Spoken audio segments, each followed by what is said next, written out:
Okay, walang power. Ayan.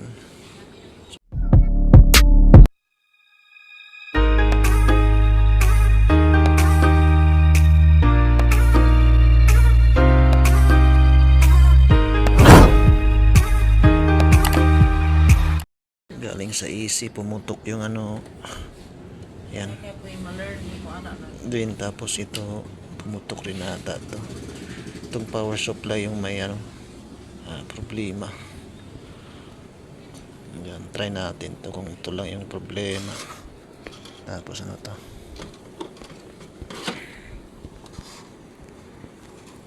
Wire connection sa AC. Din ito, ay dilaw. Yan. Din ayun. Wire na yan. Hitachi yung brand. Walang power. Try natin to i-repair yung board. Kung kaya pa ba. Mga koneksyon. Mahirap buksan.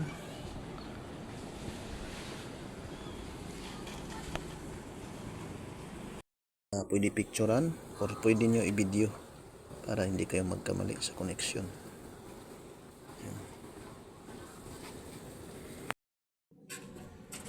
Ayan.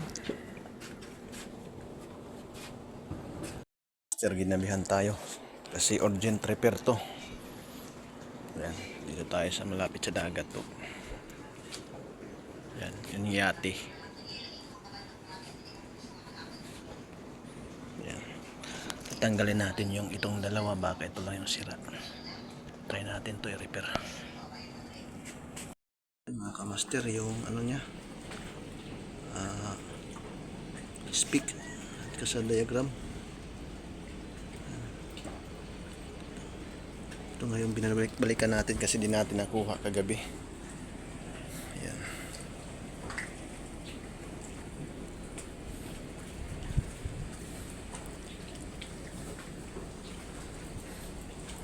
Ayan.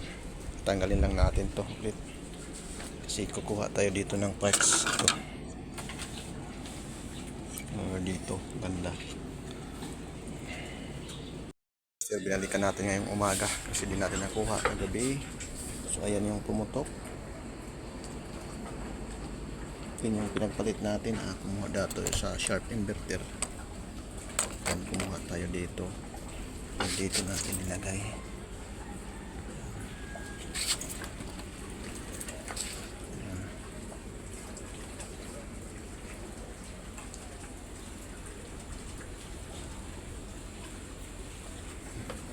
Testing natin to ngayon.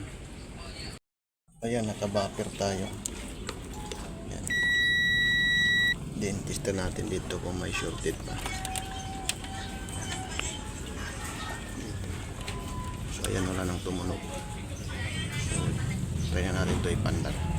Ayan, nakamaster sinaksak natin. So mandar na. Ayan.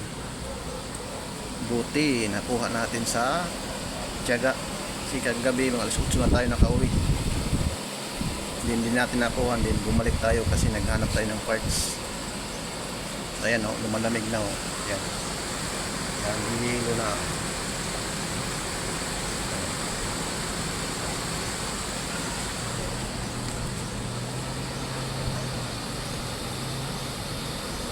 Ayan, mga master.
kamaster. Nakuha rin natin. Yun o, may power na siya. Hanggang dito lang yung video. Sana natulungan kayo kung paano to i-check at i-repair. Peace out mga kamaster. God bless.